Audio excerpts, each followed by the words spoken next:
From breakout stars to draft stock plummets, we're dissecting Week 5's college football action and its NFL draft implications. Let's dive in.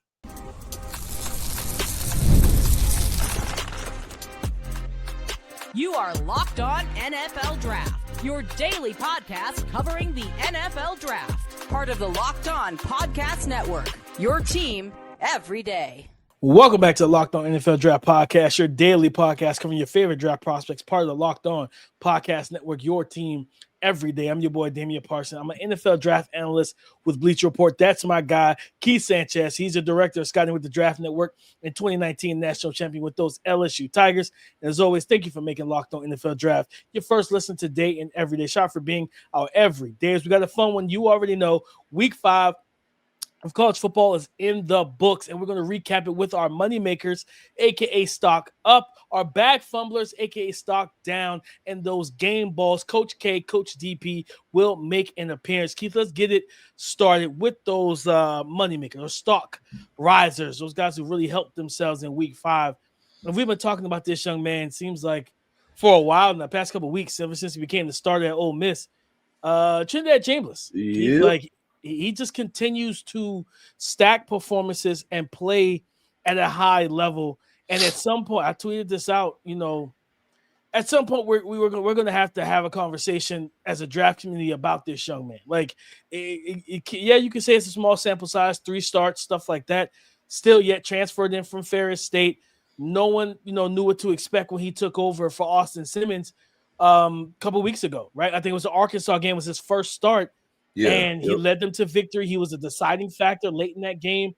And against LSU, and this was a game against a really good defense, it was 23 of 39, 311 yards passing, 1 passing touchdown. He also added like 75 yards rushing as well. So when you're talking about being a dual threat quarterback, Trinidad Chambliss is just that. But also, he's got a good arm. He's a good decision maker, which we talked about, the difference between him and Austin Simmons. I believe he's like I believe he led Ferris State to the D2 national championship or something like that. Mm-hmm. So he's got a championship pedigree to him. I think if this continues, NFL teams are going to really start diving even further into his background, into the film, and saying, listen, this might not just be a gradable prospect. This guy might be a starter in the NFL.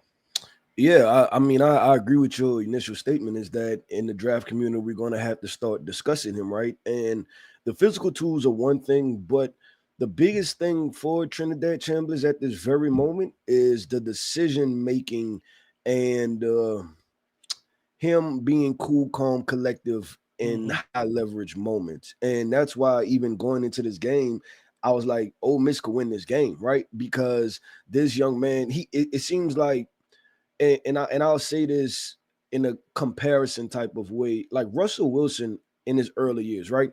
Didn't it seem like Russell Wilson always just kind of made the right play, right? Whether it was taking a shot downfield to Doug Baldwin or Golden Tate, right? Or taking off and running for 7-8 yards, right? To move the chains. Like that's Trinidad Chambliss' game, is that he can hurt you in multiple different ways. And it's just, man, we like, like if you're a defense, right? And you're like, all right, cool, we're gonna play man across the board and make sure we lock these receivers up. And then he scrambles for 12, 15 yards. And you're like, God, dope. And then we go play cover 2. And then he just finds a whole shot in cover 2, right? So I think that he is just making the right decisions. And I left that game feeling, DP, we are going to have a conversation because Ole Miss is going to be in a conversation when we talk about playoffs and things like that. And he played a fairly solid football game. Were there a couple mistakes? Yeah, a couple like, ooh, kind of wish he had that one back. But honestly, even the interception and a couple other balls he thrown, I understood what he was trying to do, right? Like if one of them, you're taking a shot downfield for a back shoulder throw or you just giving your wide receiver a chance, I'm like, I get that, right? Like it wasn't, I don't think I seen a play where I was like, man, that was just flat out bad, right? Like I don't know what you were thinking. So I agree with you. My guy for moneymakers, DP, and it's funny how things happen. Well, there's a narrative that builds and it winds up being the exact opposite of that narrative. And the narrative was Notre Dame was supposed to be on upset alert with Arkansas, right? Like that's what everybody talked about. The conversation was. And then Notre Dame went to Arkansas and just beat them now. it was not good. But the guy I want to highlight is Jeremiah Love, DP. And as we go through this draft class and we're having conversations about players, where do we start looking at all of the different positions, right? Is this one of those draft classes where we thought we was going to be quarterback heavy and we was going to be able to put 3-4 quarterbacks towards the top, where this draft class is now shifting to a conversation of it's a we talk about the value of positions where you kind of have to throw that out the window and just take best player, right? And Jeremiah Love is putting on a showcase after a slow start, I think, with the first 2 weeks or something like that. And then this week, I believe he had 4 touchdowns in the first half. Yeah. Which is 2 receiving and 2 rushing, which is an insane stat line. So I'm looking at Jeremiah Love, DP, as a guy that came in and made himself some money, because do you jump yourself inside of the top 10? And I think and it's not playing out great at the very moment for various reasons, right? But if we live in a world where Ashton Jeanty went top 10, right? Does Jeremiah Love, with the skill set, the explosiveness, and all of the different things he has, could he be a potential top 10 pick in this draft class, which I don't think is as deep as last year's draft class at the very moment? Yeah, Keith, yes. And it's crazy because I was texting with some of my people from BR on our scouting department. I was like, just be prepared. I was like, because the grades are actually, I think, identical right now. I have for Jeanty and Love. But because of the extra additives and things that Jeremiah Love offers as a pass catcher, the elusiveness, the movement skills, things like having an answer for a quick backfield penetration, having an answer for just being in condensed spaces. Can you make a guy the first? I think it's the first touchdown catch, right? Like he veers off in the flats. I don't know if CJ Carr didn't see the flat corner just sitting there waiting on it, but he threw it anyway, right? And the spatial awareness of Jeremiah Love to catch it, kind of like have that spidey sense, pivot off, spin off of it, and then just waltz into the end zone. And I'm just like, yeah, man, it's just he's playing it with such confidence right now.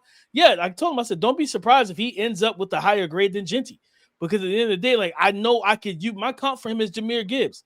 Because of the things you can do with him. You can run routes with him out of the backfield, line up in the slot out. They did that early in that game yesterday. They got the flag on it, but they still got the playoff or whatever. He ran a corner route against one of the, I think, linebackers, like a deep corner. And lined up in the slot, ran a deep corner against Miami. He ran a out route against one of their nickels. And I'm like, yeah, it's the only running backs who do that in the league right now are Jahmyr, Bijan, CMC, and Kamara. And Kamara's kind of towards the end of his career right now. Yep, I agree with DP. Let's do this, man. We talked about a couple guys who made themselves some money. Let's talk about some guys that lost themselves some money. Their pockets are a little bit lighter on this Monday morning. Let's talk about a couple draft prospects that lost themselves some money. Coming up next. This episode is brought to you by PrizePicks. Every single day we make decisions, but on PrizePicks, being right can actually get you paid. Don't miss the excitement of this football season with PrizePicks, where it's good to be right. Playing PrizePicks is so much fun. Simple way to add more excitement to football games. You just pick more or less on player projections, like Josh Allen passing yards or Saquon Barkley rushing for a touchdown, and you're in the game. I love how quick it is. You can make your lineup in under a minute. I mean, under 60 seconds. It's also fun to follow other players in the app and copy their lineups with one single click. So download the PrizePicks app today and use the code LOCKEDONNFL to get $50 in lineups after you play your first $5 lineup. That's code LOCKEDONNFL for $50 in lineups after your first $5 lineup. PrizePicks is good to be right. What do you get when you have a bald eagle standing on top of a silverback gorilla riding a T-Rex? Confidence, pure confidence. If you're looking for something beyond the usual pill, it's time to meet Rajit Go Long. Rajit Go Long isn't just another ED pill. It's a total game changer. for your confidence. The effects can last up to 36 hours. And that's confidence that you will have all day, all night, and even into the next day. The process is simple. Connect with a board-certified doctor 100% online, and if prescribed, your treatment ships discreetly to your front door. Ready to level up your confidence in the bedroom? Head to rugiet.com and use the promo code LOCKEDONNFL for 15% off your first order. That's rugiet.com, promo code LOCKEDONNFL. Make sure to use our code so they know we sent you.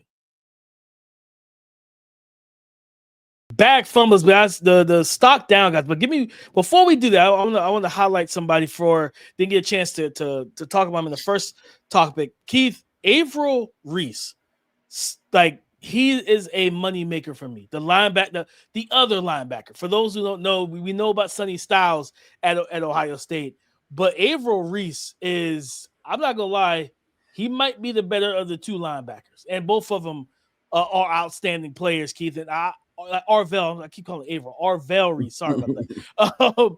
But this young man is like 6'4", 245, almost 250 pounds, and he does everything from blitz, play on the edge, stack backer, drop off in the coverage. He's so good downhill as a block shedder. He sheds blocks well, takes on blocks well. He plays so much strength.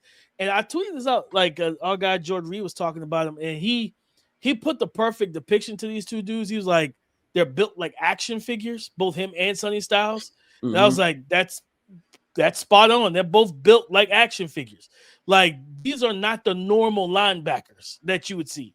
And they're the way that they play off of each other and how like Matt Patricia uses these two young men, outstanding. Sonny Styles is the bigger name, but I think the way it's trending, Arvell Reese might be the guy that's coming out of that linebacker room as the more highly touted or highly graded guy if he continues to play the way he's playing.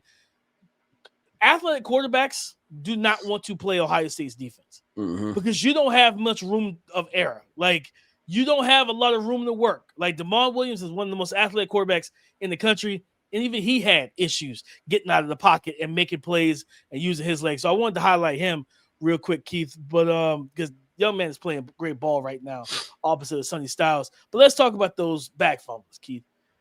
Nick Singleton. Hate it, Keith. In the game against Oregon, big time game too, and not just this game. Like, he hasn't had that Nick Singleton game, right? Like, where it's just like he just dominates the competition. Nicholas Singleton, 6', 224, has not rushed for 100 yards yet this year. Now, don't get me wrong. Like, the Villanova game, which was week 3, before they had the bye leading into the Oregon game, he had 20 carries. That was the most he had all season. So he hasn't gotten a bulk of the carries. Of course, Katron Allen is still there. But against Oregon, 11 carries, 21 yards, 1.9 yards per attempt. Like, they had him shackled in that backfield, man. There's nothing he could. And that defense, what it did was it highlighted some of the negatives about his game. This isn't a guy that has a lot of hip fluidity. So he's not going to be able to string together a lot of cuts. He's better downhill, being that kind of north and south runner and things of that nature. He doesn't give you a lot to create for himself. He's explosive. He's dynamic. He's strong. He can catch the ball in the backfield. My comp for him is still David Johnson. The same exact things that David Johnson could do. David Johnson was not going to give you a lot of the elusiveness and things of that nature. He might give you a jump cut. He'd give you a jump cut here and there, but he wasn't stringing multiple. Like, you don't ask him to do those type of things. So, yeah, man, I think Nick Singleton, like, the stock right now, when you got Jonah Coleman playing the way he is, Justice Haynes playing the way he's playing, Le'Veon Moss, another guy we could have talked about in the first topic, he had almost 150 yards rushing on Saturday, man. Like, his stock is rising. Yeah, it's a little tough right now for Nick Singleton. Yeah, DP. So I guess it's gonna seem like we picking on Penn State a little bit. I'm gonna go with Drew Allar, DP, and not that I felt as though he played a horrible game, right? Because it was that fourth quarter touchdown to the slot, right when the slot kind of ran was it a post type of situation? It's not a deep ball. I feel like it was too it wasn't a deep over. It was too vertical to just be a deep over, and threw a beautiful ball, DP. And I was sitting there, I was shaking my head. I'm like, okay, this is what I wanted to see, right? Like that, this is what I wanted to see. And then to end the game, right? The blunders and the errors. And it was just like, back where we started. Right. And that's exactly how I felt too. and it was I guess speaking to our listeners, right? Like the thing is that we don't watch these guys hoping that they don't do well to kind of fulfill an initial thought. No, like it's like we want all of them to do well, so then we could be like, you know what, move them up our draft board, right? I wish every draft had 100 first rounders. It's just not working out that way. And to watch Drew do the same thing, I mean, and I know we have the quarterback show tomorrow, so I'm gonna kind of preface a couple, different angles. But it was just the same old thing, right? And so leaving out of that game, I left it with same old situation. And so how do I move up or down with that? Obviously, with that performance. Yeah, I mean, it's tough because with the game on the line, right? Like that's when you wanted to see the maturation. You're at home. When people and not to cut you off, DP, but how many times have I in Drew Allar's evaluation have I referenced the end of the Notre Dame game? And I'm like, don't do that, right? Like that decision. Like I've referenced it multiple times just in the past few months, right? Since like probably the summer. I've talked about it. Since that game. Like that's been a point because it's like you don't make those decisions in crunch time moments, right? Those late game situations, those big moments, you can't do that. And it's like, to put into context, right? Anybody watched the Iowa-Indiana game? We saw Iowa's defense strap in, put their chin straps on, buckle them tight, and play physical defense against that Indiana offense that put up 60 points against Illinois, who then rebounded and beat USC, in a high scoring affair. And Fernando Mendoza played solid, but he ended up throwing his first interception, and it looked like, oh man, like that. This is the pressure's getting to him, things like that. And then you get the ball back and you back shoulder fade for 30 yards. Slant. They kept sending pressure. You identified it and you beat them. You beat the blitz with the ball. And it's like, Drew, that's what we wanted from you. Like you were at home. We wanted to see you do this type of stuff and get the game. Like, and for him, it's the same blunders of like. And again, we got the quarterback show. We'll talk about even more quarterbacks tomorrow. But it's more so like, bro, did you lock into this read pre-snap? Like. Yeah. Did you lock into this like to where you didn't even read the coverage? Like Dylan Thieneman works down as a low hole defender and just read your eyes and went right to the spot.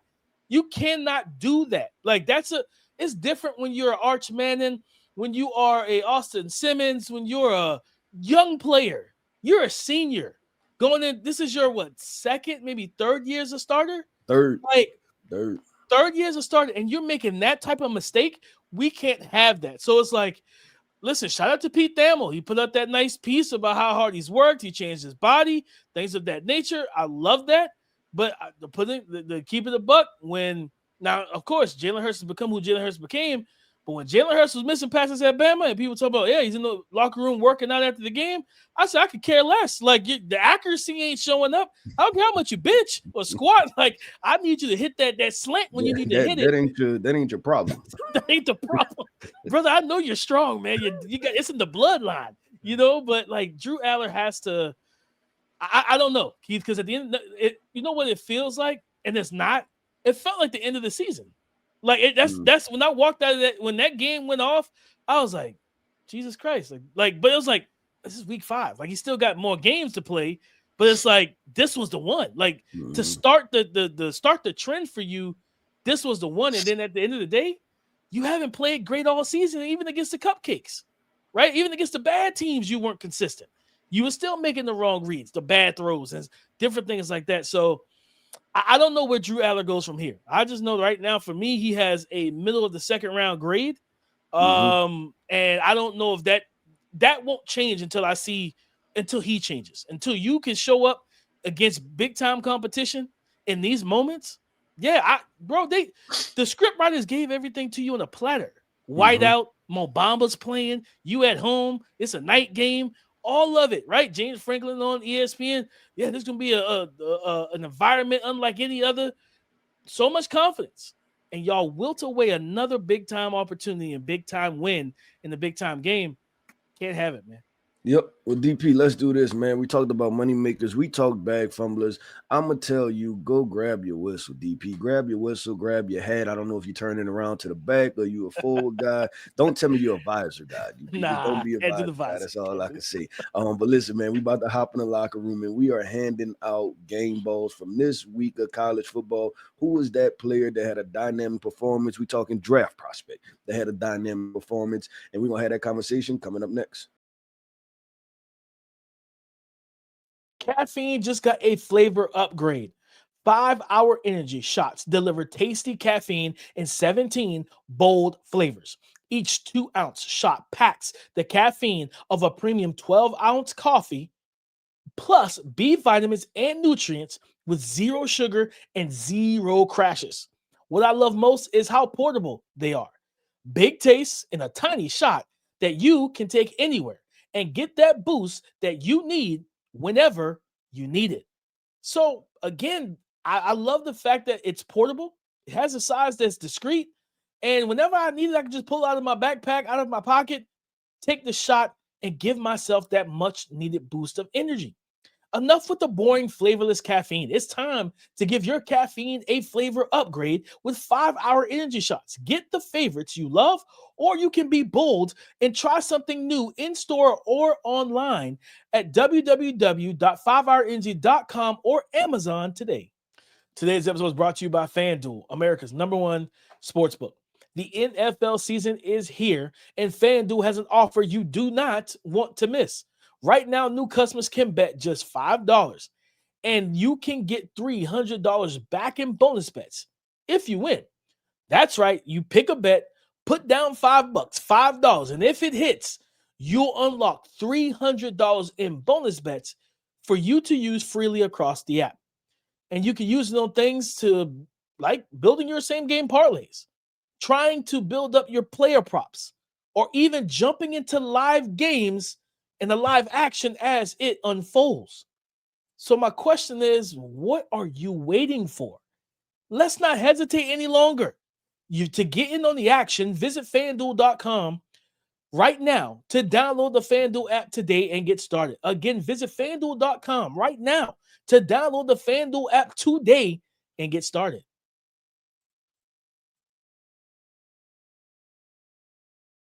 Thank you for making Locked On NFL Draft your first listen today and everyday shot, for being our everyday is Coach K, who, coming off of week 5, what 2026 NFL draft prospect impressed you enough to get the prestigious game ball of the week? Yeah, so I'm going to go back to Friday night. I was trying to make sure I got this right. Thursday, it was Friday night. Yeah. And the Arizona State TCU game, I had to get a game ball to Jordan Tyson. And just continuing to hammer home, I'm a wide receiver 1 in this draft class. And for those who watched it and didn't watch it, you know that game was ugly early on for Arizona State. Matter of fact, it looked like TCU was about to run away with that game. Like, you like, oh, this might turn into a blowout. Like, it was really close to that, DP. And it seemed as though the one consistent person, I'm gonna give a shout out to the running back Raleek Brown, right? Because he showed some things. And then 2, the one consistent person was Jordan Tyson, because Sam Levitt, it seems like every game he starts at the top of the roller coaster. And it's a process, and it's an interesting process. And to be honest with you, you don't know what roller coaster it is, right? Like it can be the old wooden roller coasters that, you know, you go up and down kind of really fast, a couple turns, or it can be the ones where, DP, I don't know if you've ever been on this one, where you start forward and then it starts bringing you backwards through the roller coaster, or it can be Batman, you're standing up and just your hands out and you're just going through the process, right? And you're just praying for the best. So Sam Levitt, each game is a different roller coaster, right? It's a different park and it's a different roller coaster. Oh, man. But he was the Jordan Tyson. Let me talk about Jordan Tyson. Jordan Tyson was the like I said, consistent factor. He showcased everything, right? I think it was, man, was it the second or third quarter? And it was an in-breaking route.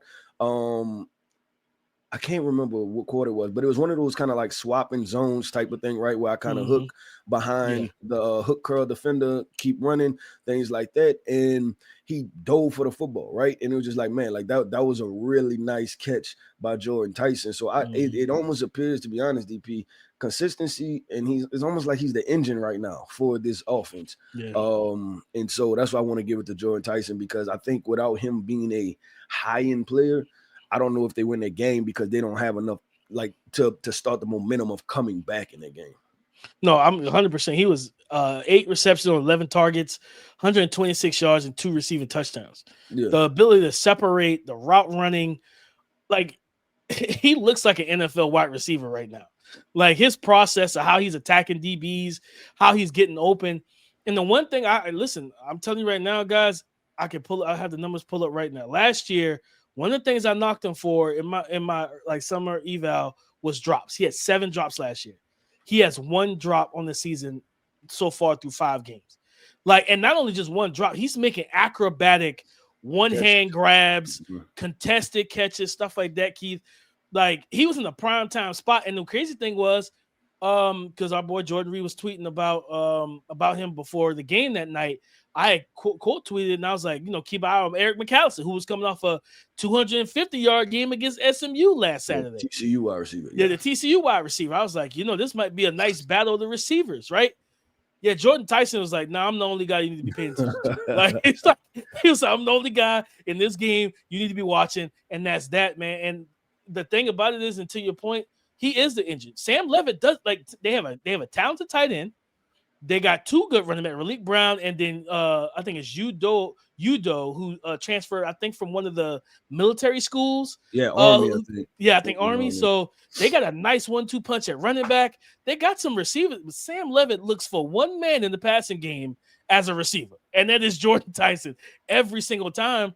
And, and even when the other guys do, like, you watch the tape, you see the tight end on spot concepts and quick curls and stuff.